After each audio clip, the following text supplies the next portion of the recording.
Now, I'm sure, there's people who are feeling different kind of ways about this. There's probably people who are on one side who are like, man, why didn't Wonderboy just accept the fight?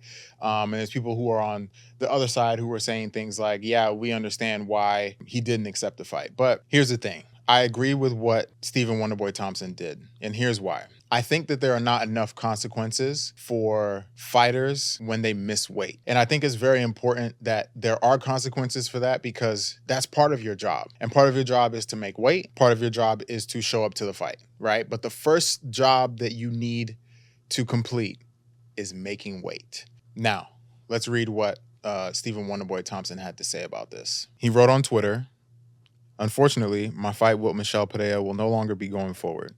First off, I'm sorry to all the fans who were looking forward to my fight. I'm gutted for my coaches, my family, and all the people who helped me throughout camp to be ready and prepared to go to battle.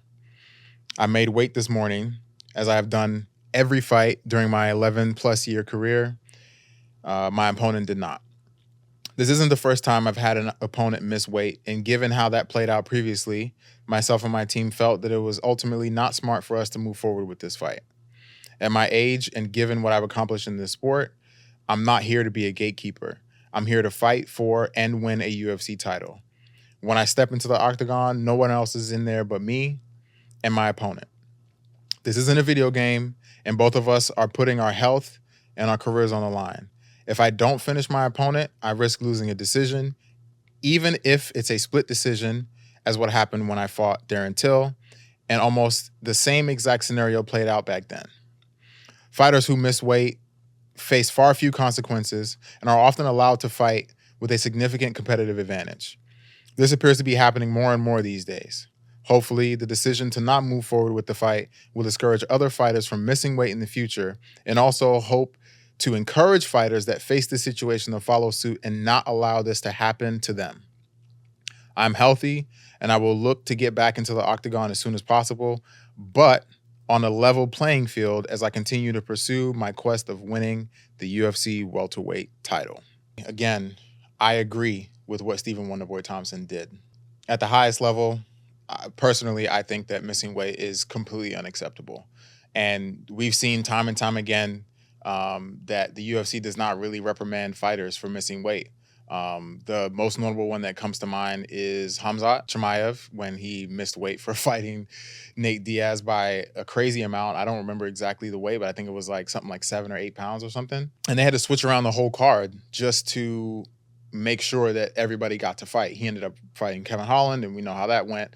But my issue with this is that, again, fighters who miss weight are rarely ever reprimanded. That means that if that fighter goes out and they end up getting a highlight reel finish, after about a week or so, no one really talks about the fact that they missed weight. Everybody talks about the highlight finish that they got.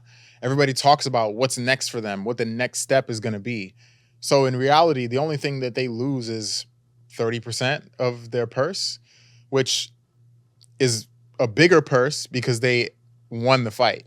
And yes, they may not get that $50,000 bonus, but again, you won your fight. So you're getting your show and your win money.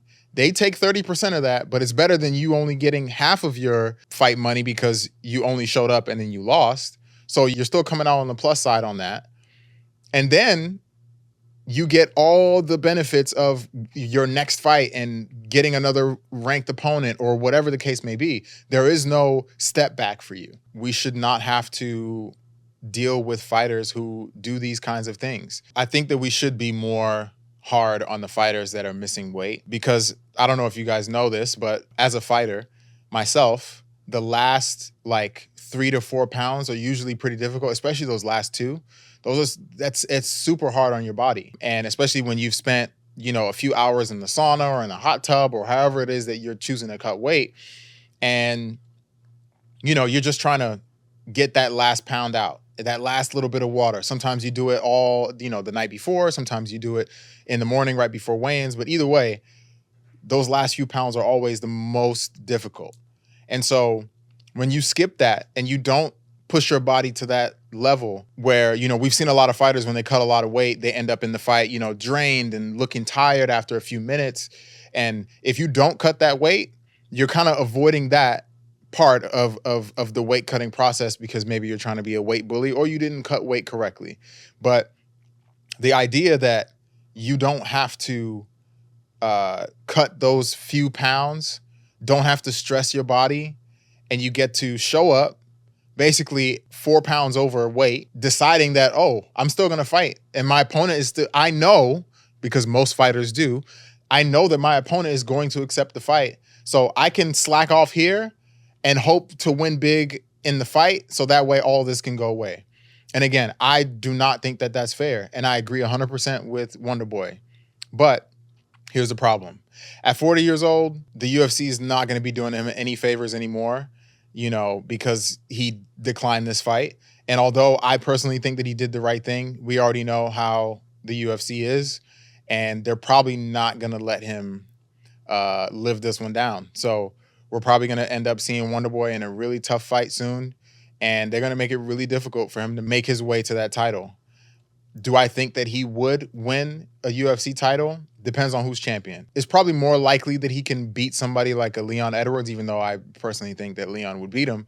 But the idea that he's even going to get close to a title shot now is probably gone because of him declining this fight. And it's unfortunate that these kind of things happen. And now because he took the road that he should take, which is not accepting a fight with someone who did not do their job, the job of making weight, where we signed a contract and you said that you were going to show up and be on weight and you didn't. And now I have to accept whatever, you know, weight you come in at because the promotion says so. I don't think so. And it sucks that we didn't get to see him fight, but I hope that maybe they rebook this fight in the future and we get to see it anyway. And I hope now, after this has happened, that we can see that fight and that Wonderboy wins.